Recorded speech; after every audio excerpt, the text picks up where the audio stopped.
얼마 전 국내에도 상륙했던 켄달 제너의 데킬라 브랜드 818. 818은 캘리포니아 칼라바시스의 지역번호입니다. 이는 켄달이 어린 시절 수많은 추억을 쌓은 지역이라고 하는데요. 또한 멕시코 계열인 그의 아버지 케이틀린 제너의 영향으로 켄달의 부모님은 과거 데킬라를 즐겨 마셨었는데 그들을 지켜보던 켄달은 데킬라의 매력에 푹 빠지게 되었다고 합니다. 덕분에 세계에서 가장 높은 수익을 자랑하는 켄달 제너는 어느덧 매년 수백억의 매출을 자랑하는 데킬라 사장님이 되었습니다.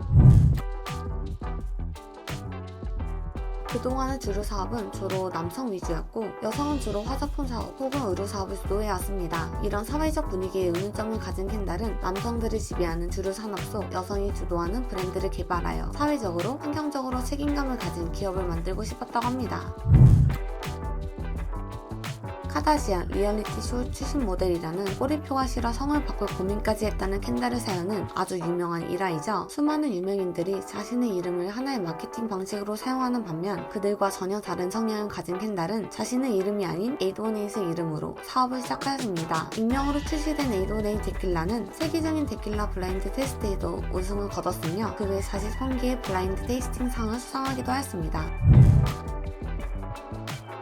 익명으로 시작한 818 데킬라는 독특한 방식으로 대중들에게 공개되었습니다. 그것은 바로 수수께끼 전략인데요. 2017년에 시작된 818의 준비 기간은 무려 4년. 그동안 수많은 테스팅을 거치고 직접 멕시코에 방문하여 현지 전문가들로부터 직접 생산 방법을 배우는 등 기본기를 아주 탄탄히 다졌습니다. 이어 수많은 블라인딩 테스트에서 수상하여 818의 위상을 충분히 입증한 켄달은 서서히 자신의 성을 이용하기 시작하였습니다. 자신의 모습을 드러낸 곳은 역시 인스타그램. 하지만 서두르지 않고 켄달은 데킬라 병을 배경에 두고 사진을 찍거나 마치 하나의 캠페인 행사인 듯 신비로운 분위기를 조성하였습니다. 이어 2021년 9월 10일 켄달 제너는 드디어 자신이 818 창업주임을 공식적으로 알렸습니다.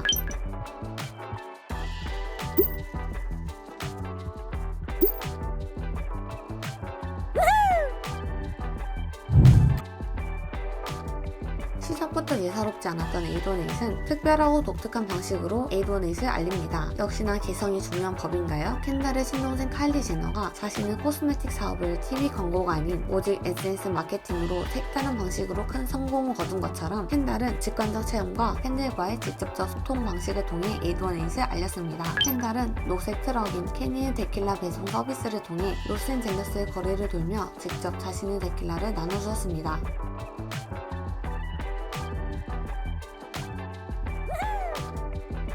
시각적으로 브랜드를 홍보하는 데만 그치지 않고 818 굿즈인 모자와 티셔츠 등을 길가에서 마주친 팬들에게 직접 나눠주었다고 합니다. 최근에는 대학 캠퍼스를 돌며 직접 자신의 데킬라를 나눠주고 있다고 하네요. 또한 818 소비자들에게 데킬라만의 독특함과 특별한 경험을 주기 위해 팝업 스토어 및 시음회를 열었습니다. 얼마 전 한국 국내 팝업 스토어에서도 818이 상륙했었죠. 이런 방식으로 브랜드와 소비자들의 감정적인 유대감을 확립하여 818만의 독점성과 품질을 강조하는 데 크게 기여하였습니다. 아무리 켄달이 멕시코의 피를 물려받았고 어린 시절 멕시코에서 수많은 시간을 보냈다고 해도 켄달 제너의 국적은 바로 미국입니다. 818 매장도 근본도 모두 미국에 속해 있죠. 하지만 데킬라는 바로 멕시코를 대표하는 술입니다. 한국으로 따지자면 김치라고 할 수 있겠죠. 만약 미국 사람이 김치 브랜드를 만들어 김치를 본질을 흐리게 한다면 어떻게 될까요? 당연히 큰 문제가 되겠죠. 이와 같이 818은 문화적 도용했다며 수많은 멕시코인들에게 비판을 받았습니다. 또한 켄달이 멕시코 전통 의상을 모방한 홍보 사진을 업로드하여 문화에 대한 이해심과 존경심이 부족하다라며 네티즌들에게 큰 비판을 받았죠. 또한 818 브랜딩과 마케팅에만 집중하여 대량 생산을 통해 공장형 브랜드가 되었다는 비판과 데킬라의 재료인 아가베 생산량이 부족해져 품질이 많이 저하되었다는 품평을 받았습니다.